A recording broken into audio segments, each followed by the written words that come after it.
Oh, hello there, and welcome to another episode of Bugwatch. I am Davey, your boy Swissley, whatever you want to call us, and I am here to talk to you about Tyranids for the first time in 3 months. It's been a while, and it's nice to see you. How's things been? How's your parents? Are they good still? Great. Mine are good too. So we're here today to talk about Tyranids. It's been a hot minute since I've been playing the old Tyranidos. Um, I've had a summer of eating worlds, which has been really fun. I've taken them to a few tournaments, and including the Nova Open, which was great. I did a video about that yesterday with Aaron and Scrivo. If you want to hear about that, really fun event. I really enjoyed it. But I've not been playing Tyranids. Subterranean Assault did not quite do it for me. Don't know why. Still sat with two boxes of Hive Guard just waiting to be built. But I couldn't get my head into it. So I decided to just completely murder things instead with a World Eaters army. So no, it's been fun. It's been fun though. But we have got a show for you today. One of my favorite things to do when I've got the time to do it is to build a data review of how Tyranids have done over a period of time. You might have seen me do these shows in the past. I'm a boring guy who does boring things. Data interests me, and I think, hey, maybe I can package this up in a way that you might enjoy and inspire you. I always try and give takeaways. So at the end of the show, you'll be able to see what kind of the takeaways are from the data, what I think we can maybe look forward to moving forward. There's going to be a lot of changes coming up. Obviously, no Dataslate this week, but maybe one next week, right? Fingers crossed. So there's a few things to be thinking about there. But without further ado, let's get on with it. Big thank you to Raina Horback, who became a member. Welcome to the team, bro. All right, let's share a screen. Boom, let's go. Easy peasy. Look at that. By the way, so far, no technical issues, which is a mainstay of Bugwatch. All right, let's have a look. So, has it been a hot bug summer? Well, we're pretty bang average, if I'm really honest. Just going to sort the screen out a second. Yeah, we're pretty bang average. It's been interesting. It's been an interesting time. We're very middle of the road. The metas felt quite stinky. So I think one of the things to call out from some of this data is big props to many of the people who've stuck with Tyranids during this time. As you can see here, let's put the old orange laser pointer on.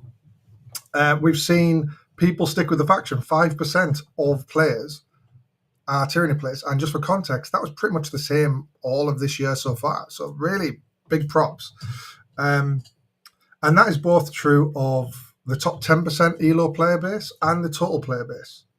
So people are still putting the time and effort into playing Tyranids. So good for them. We can see the win rate changes. So 48%, which is the 16th highest of 28 factions.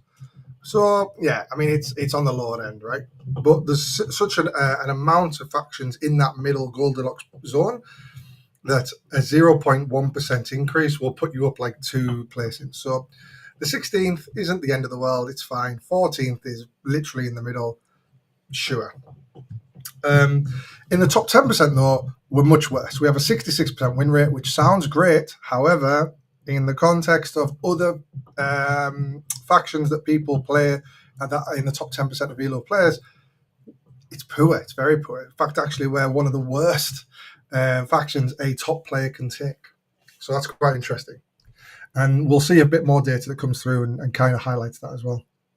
So if we look at all factions, this is the win distribution. So on average, a faction will, lose by 5.6% of the time. They'll win by 65.1% of the time. So this is the average. And you can imagine, nice and symmetrical, very lovely. What I've done is I've compared it to the Tyranid ones, and this is all for the last 3 months. So you can see 7% here is just like a minor loss. So it's quite a significant change that if you look from this one, 6%, but a 7% minor loss. Of what is that? 10 minus 10 points. So, we're drawing or losing by a minimal amount. And you can see that a bit later on as well. We've also got slightly less getting battered, where that 3% is. There's not much in it because the sheer amount of games that are measured in this kind of just force it to average out into like a nice sloping curve. But to say that so many games have been played, and this is kind of a common theme, it's just interesting to see it being called out here. All right, let's have a look at the next one. So let's have a look at those top table bits, which is quite interesting. So what we're looking at on the left is the numbers on the bottom represent how many games have been won or lost at an event. So 0 games won, 1 game won, 2 games won, 3 games won, etc.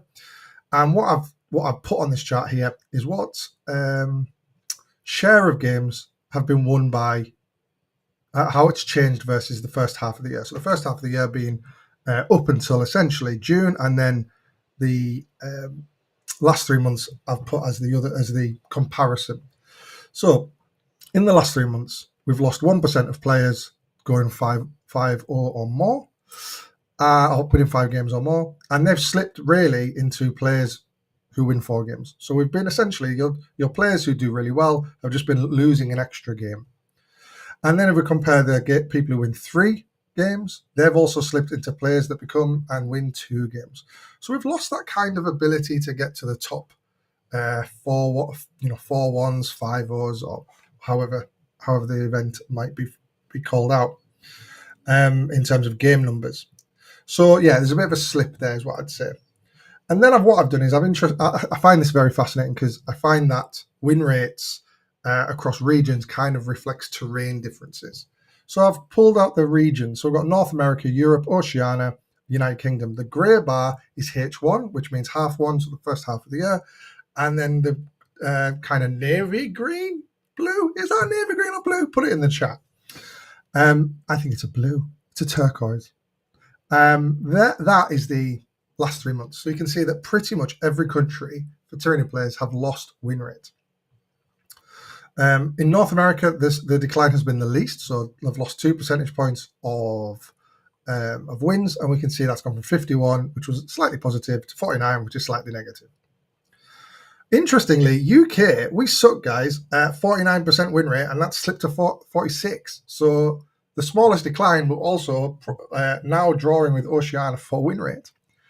Oceania dropped 6 percentage points. That's the biggest drop, and Europe 5 percentage points. Now, this is interesting because these two, Europe and Oceania, both play on a mix of WTC and GW. Now, you if it was all GW, you could say, well, maybe GW is the common factor here. But North America has only declined 2 percentage points, and they use a lot of GW. So maybe it's a bit of WTC, who knows? But either way, in those areas, we've declined a bit. In the UK, it's not been as bad. Perhaps that's because we are, as I am so often called, Tyranids. We are now very much a shooty faction, unless you're playing Vanguard Onslaught. And as a result, on the UK TC maps, you don't mind a long shooting angle. And Rupture Fexes, Exocrines love a bit of that. So popping up from wherever you like with Subterranean Assault, with Hive Guard, with shot cannons, you can get your angles if you really want them. So maybe that's an angle there. Maybe that's a thing. So interesting to see, though. And then let's have a look at win rate by week. So the orange bar here is the top 20% of Tyranny players, and the blue line is total Tyranny players. So let's look at total first. We start off pretty good, right? That is a rate like a 54%, 53%. That's when people were like, oh no, Subterranean Assault is broken. It's crazy. And then it kind of feels like we get found out.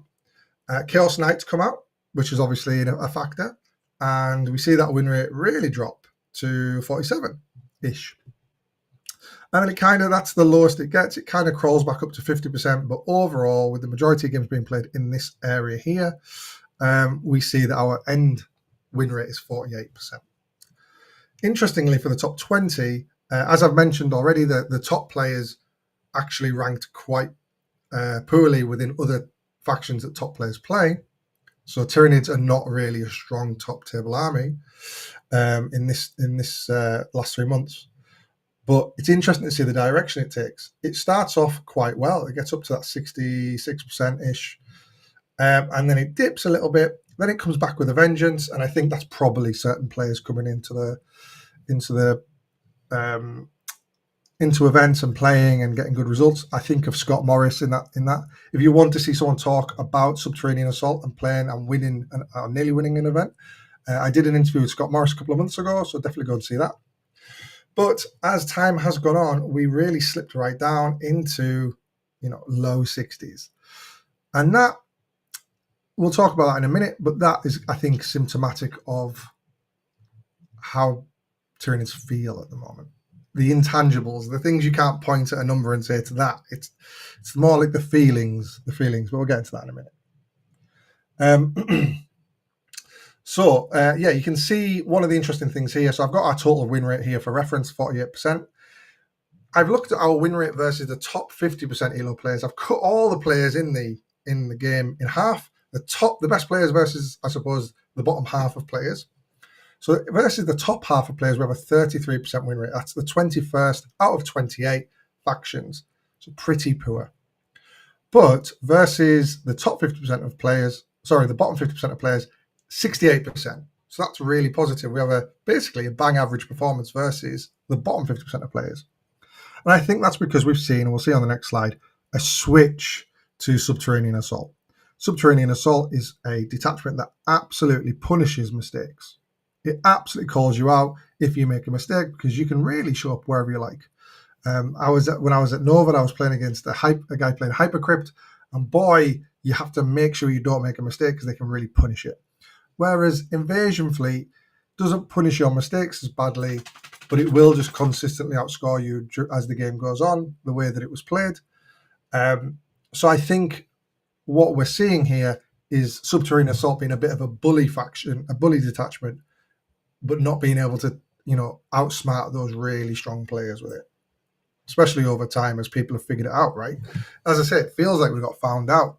I don't know about you, but how many times you've played against Subterranean Assault, or you've seen someone, or you've been playing Subterranean Assault and your opponent just goes, oh, great, I'm just going to run at you and stop you doing anything. It really sucks. It really sucks when that happens. So yeah, let's move on to the next one. So let's look at our matchup matrix. I love this. I love a good matrix. It's one of my new favorite things to look at. Where do we get the best performances versus the bad performances? So our good performances here are over this side. This is our points differential on average. So on average, we beat Orcs by 10 points. But we lose to Imperial Agents, very small database. But we lose to them on average by 14.3. I think there was only like 12 games played with Imperial Agents. So you can see our good games. Orcs, Tau, Deathwatch, Drakari, GSE, Grey Knights. We love a bit of Xenos, don't we? We love it. And I think, again, that is down to stopping people hiding, right? We don't want them to be able to hide. So we just essentially come through a tunnel and smash them to pieces. So it's nice to see that happening. I think that's probably as well down to the low durability of armies like Tau, Drakari, Orcs. We are the king and queens of, or Norns of AP, low AP, but like quite a lot of shots or damage or hits. So that will probably be why I would posit behind that. Grey Knights hate us because we can kind of just shrug off their shooting. And Deathwatch is an interesting one. I imagine that's a very small sample size. Deathwatch are not to be trifled with. I played them in a practice game. Boy, they're good. They're really good. Our bad matchups. So we've already called out Imperial Agents a small sample size, but you've got Chaos Knights there. The new big bad, the new book that came out was Savage. I don't know if you played Lords of Dread. Boy, that hurt. Lords of Dread was really good, and on average we lose to them by 7.6 points. Emperor's Children. We don't like being rushed very much, as a Tyranid, especially with Subterranean Assault. If your opponent has already stood in the middle of the board and you can't build a tunnel anywhere, that sucks. And obviously it's a pretty hard game for you. And then Demons. Demons is a tough matchup because it's another durability skew like Chaos Knights. So, the fly just flew up my nose. So overall, if we're looking at this, I would posit that our, news just in, we struggle into durability skews. That might not be a shock to you, but yeah, it's still there, unfortunately. Turns out the Psychophage giving us an extra AP in combat just didn't quite do it. Drat. What else are we looking at? We've got sisters in there. I imagine that's a low sample size. We've got T-Suns. We obviously present a bit of a durability skew ourselves, and T-Suns laugh at that and go, "You're still dead. Get out of here." So, yeah, pretty rough. So yeah, Custodi's an interesting one. I thought that might have been an okay one. CSM again as well, maybe an okay one. Maybe the speed of CSM is causing us problems. The speed of World Eaters should, but again, these are all small numbers, right? The 3s and 4s, etc. Points. So I would argue that's not too far away. The other thing to note here is, yes, we do have that slightly negative win rate, and all these numbers here are very small. What I would suggest is, as the title of this slide says, we're not too far away. All it takes is for us to turn a few of these small losses into small wins, and all of a sudden we're in a really nice spot. It just depends on what becomes the new big bad. We've got Votan, who love blowing you to pieces from 12 inches away. I think, broadly speaking, that's a playstyle we don't mind at the moment. We'll see. We've got Imperial Knights coming in. That is a struggle. That's going to be difficult. I've not seen the new book in action yet, so that'll be interesting to see. But hopefully we get something new and spicy. So look at the chat real quickly. We've got Theo. What an introduction. Thanks, mate. I pride myself on my introductions. Vagrant, how are Votan doing? I don't know. I think that new book looks pretty interesting. Does it look overpowered? I'm not sure. Need to see it be played. The man to ask would be our Tom Lohman. Tom Lohman is a bit of a Votan stan. He doesn't mind a bit of Votan. But yes, it'll be interesting to see how they perform. Greg Chamberlain. Hello, Greg, you absolute beautiful human being. Hi, Davey. I'm really struggling with NIDS and have done for a few months. Me too, mate. We're going to talk about that in a minute, actually. They need help. Absolutely. Fingers crossed. And Durmelin not filling me with hope to come back to playing again regularly again, Davey. Well, we'll see. There is some silver linings. As I say, I don't like to show you data without takeaways, and we'll get to those at the end. So let's have a look at the detachment player basis. Again, something else I find very fascinating. What do people tend to choose in terms of detachment? So you can see on the left-hand side, that is the 2025 until June. And then on the right-hand side here, you've got the last 3 months. So obviously there was no subterranean assault before June. So you can see basically where subterranean assault is taken from. We see Invasion Fleet be over 50% of all players who play Tyranids. That shrunk to 37%. That's a massive 18 percentage point decrease. And that's what I think subterranean assault came in for, right?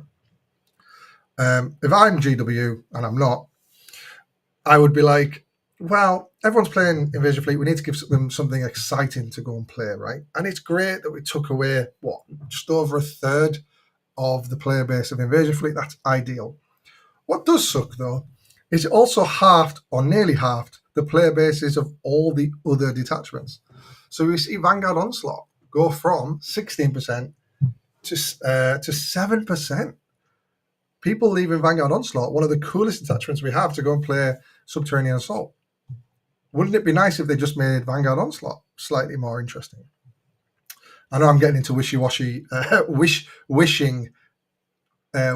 mode here, but it's just one of those that you don't want to see Vanguard Onslaught lose players, right? Crusher Stampede literally halved its share of Tyranid players. It lost 7 percentage points. Simulation Swarm, they put a lot of effort into trying to make a Simulation Swarm viable, and it didn't really work. We've still 9% of players in this first half of the year. It shrank to 4%. I guess no one likes doing the admin. The admin does suck. Synaptic Nexus went from 4% to 2%. And by the way, these numbers are fairly relative. Even God bless Warrior Bioform Onslaught lost 1 percentage point of player. Again, pretty much half it. So it's sad to see the other detachments lose players to Subterranean Assault, but great to see people diversifying from Invasion Fleet. And this is probably the first time in 10th edition that Invasion Fleet is not the number one detachment. Furthermore, the detachments that did lose players to Subterranean Assault lost a significant amount of their best players. And we can infer this because win rates declined. You can see Invasion Fleet went from 51 to 47. Vanguard Onslaught, 49 to 45. The Simulation Swarm, which was doing great with a 53% win rate, down to 42. That's a huge drop. Crusher Stampede, 51% win rate, down to 34. And again, this is a small player base, don't get me wrong, but they're small numbers. But I mean, shocking, right? Synaptic Nexus, I mean, whatever. And Warrior Bindful on Onslaught, God bless you, keep going. A salute to you. And then here's Subterranean Assault with 53% win rate, absolutely smashing all the noobs, as we mentioned earlier. So it's really interesting. It took all the best players, and it turns out it was only really good, or it is only, I mean, it really shows up and shines when it's against a bottom 50% ELO player base. When it gets to the top tables, it does struggle. So it's just quite interesting to see. So before we get on to some of my takeaways or some of the things I'm interested in moving forward, how are we feeling about Tyranids at the moment? Well, I don't want to be negative. I don't want to be too negative, so I'm just going to keep this very quick. I've been playing World Eaters for the last 3 months. Before that, I was playing Final Day. I loved Final Day. It was so fun, so dynamic, so interesting. I found it really hard, but it was really fun. World Eaters great because you just get to murder things. There's not much. There is nuance and there is skill in World Eaters, but it's just not as it's just a different kind of thing. You feel like you can kill stuff, really tear up armies. You either table, get tabled, And in this meta of challenger cards, having tangible assets on the battlefield is actually better sometimes than having a couple of extra points on the board. So a great example might be turn 1, you get cleanse. So you have to put 2 units on objectives and do actions. But the chances are, if you put those 2 units on objectives, you will get shot off. And then if your opponent doesn't do great, they're going to get a challenger card. And all of a sudden, you've lost 2 units for 2 points. Put that in perspective, and how to summarize that in my head is, I value having stuff on the board rather than points on the board, on the scoreboard, a different board. That means that as a World Eaters player, you're trying to, if you go first, you're trying to just annihilate assets, get rid of assets so they can't win it by the end of the game. As a Tyranid player, if you go in first, it's not that easy because it is quite a stodgy army to play. The play styles are very different. If you go first with Subterranean Assault, you're essentially losing an entire turn of uppy downy or an opportunity to absolutely smash your opponent's face in because you can't do it turn 1. And it's kind of not been very friendly for the meta. So it's just rough, right? It's just a rough feeling of playing Tyranids at this precise moment. And we, Greg in the chat saying, I will be negative for you. All the most prominent NID players I can think of have all dropped the army. Yourself, me, Scott, Nathan Roberts, and Sam Pope. I mean, if Sam Pope's not playing Tyranids, geez Louise, what's going on? So it's tricky. It's tricky. So that's my negative Nancy out the window. I still think there is some love within NIDs, and believe me, I've got this absolute bad boy Trigon. I'm ready. It's a 3D print Trigon. It's an absolute belter of a model. I cannot wait to play it. I want to play it, but I need some more spice, right? I need some more spice in the game. So hopefully we might get some changes in the Dataslate if it comes next week. So what am I excited? What am I interested in playing within Tyranid? So here's my grey silver linings. So on the left-hand side is one of the things that really stuck with me throughout this entire period. And then looking at that Crusher Stampede win rate score. So before Subterranean Assault, if you said to anyone, and I can point at teams lists that did this, how do you beat Chaos? How do you beat Knights or Chaos Knights with Tyranids? The answer was always Crusher Stampede, right? I remember seeing Sam Pope on stream. I think it was Sam Pope. And he was playing essentially like two Norns, I think, 3 Tyrannofexes, an Exocrine, maybe a Hive Tyrant or Swarm Lord. And that was the anti-mech and anti-knight meta tech, I suppose, for his team. And I thought, okay, let's have a look at the win rate. And if we look at the top 20% of Tyranid players, win rate versus Knights and Chaos Knights, Crusher Stampede stands out by a mile with a 71% win rate. Invasion Fleet at 64, which is a big drop. The average for this faction is 63. Vanguard Onslaught's there, God knows how, at 63 as well.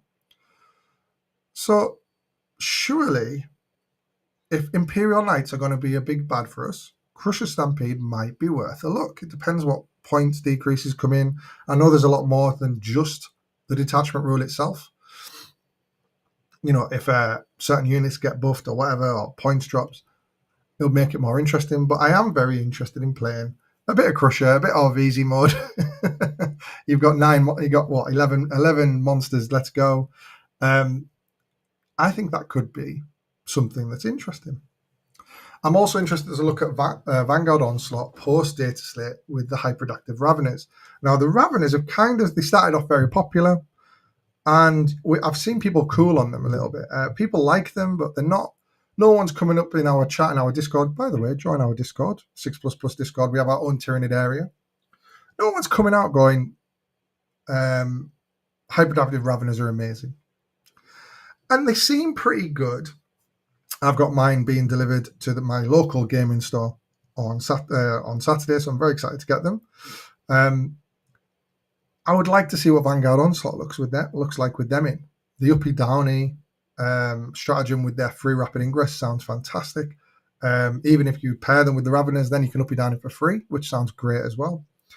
Damage 2 seems really good. So I'm interested to see what that looks like. I've built a couple of lists. Let's have a quick peek at what my thinking was, because it would be great to hear what you guys think. So yeah, you've got obviously Death Leap, 2 hyperactive Raveners, Hunting Grounds in there because Hunting Grounds is an absolute beast. Is there anything else interesting in there? Quite like a Trigon. When you put into context, I stepped away from Tyranid to come back to it. And you look at Trigon, you got 140 points. If you can rapid ingress that bad boy, a lot of other armies would quite like a 140 point absolute weapon that it can just deep strike rapid ingress in. Sounds quite good. We've also got Von Ryan's Leapers, which if the super speedy knights jumping into your deployment zone hasn't crossed your mind, Von Ryan's Leapers are a way to do that.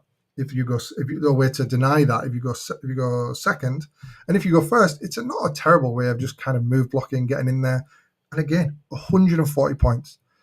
There's armies out there that have 140 point skirmish units. So for Von Ryan's Leapers to get in there and do a bit of work seems all right.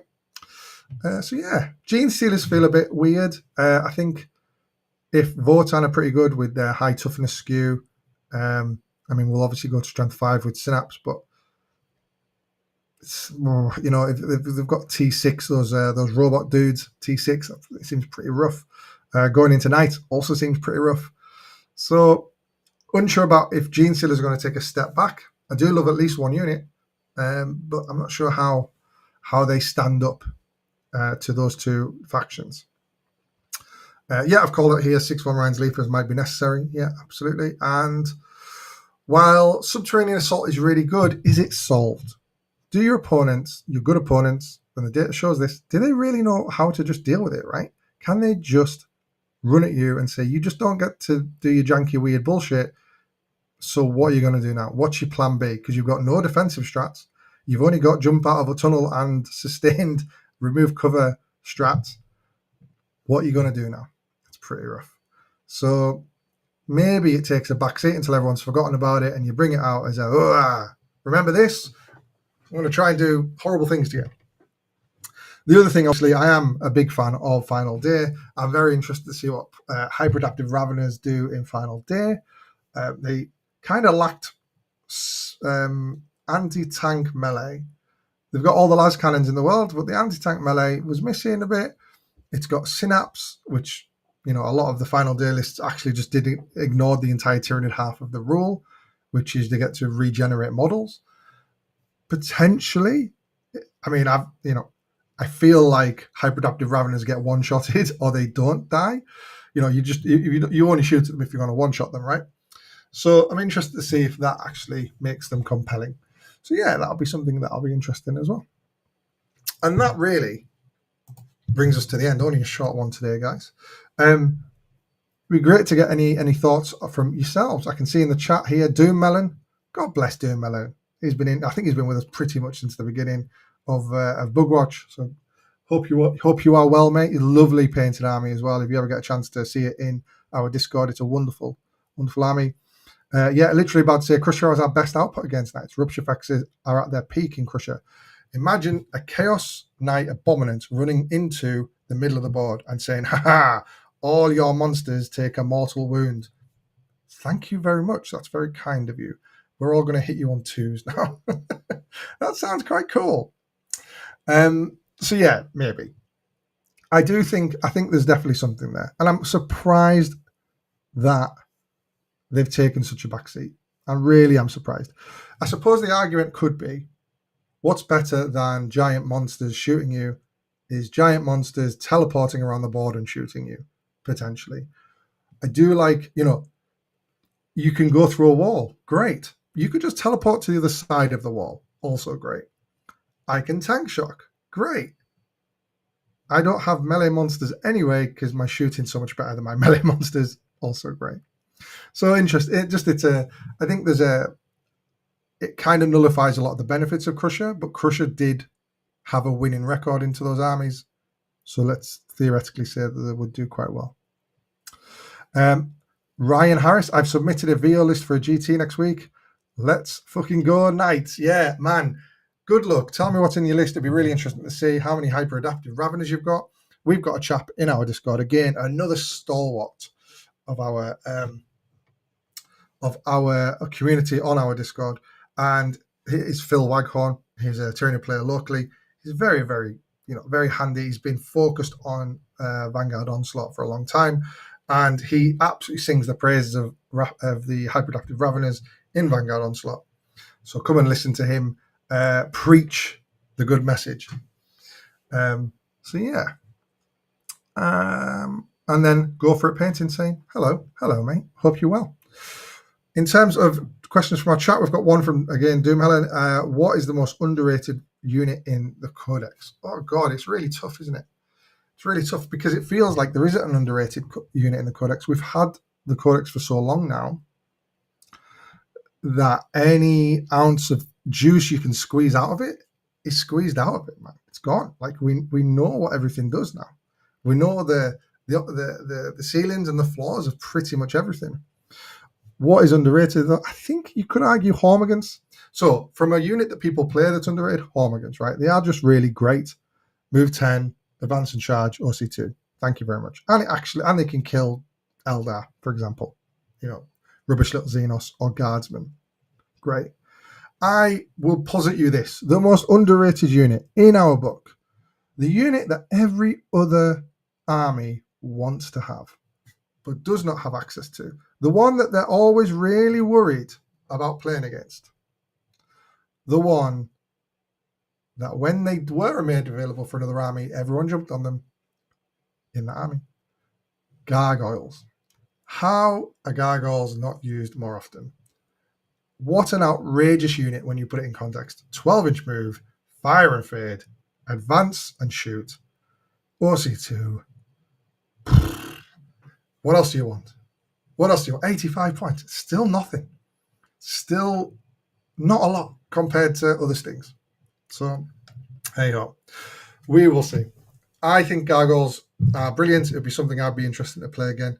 But we'll see in what detachment. Guys, that's it from me. I hope you've enjoyed today's show. I hope you've learned something. I hope you maybe feeling a little bit inspired to try some new things as the Dataslate comes out, hopefully next week. And I will be excited to hear what your plans were. Put it in the comments below. What are you excited to play? It's been a long time, this book. We've had it for ages. What is the exciting thing to play? I'd like to know, please. I will catch you later. Have a good one. Goodbye.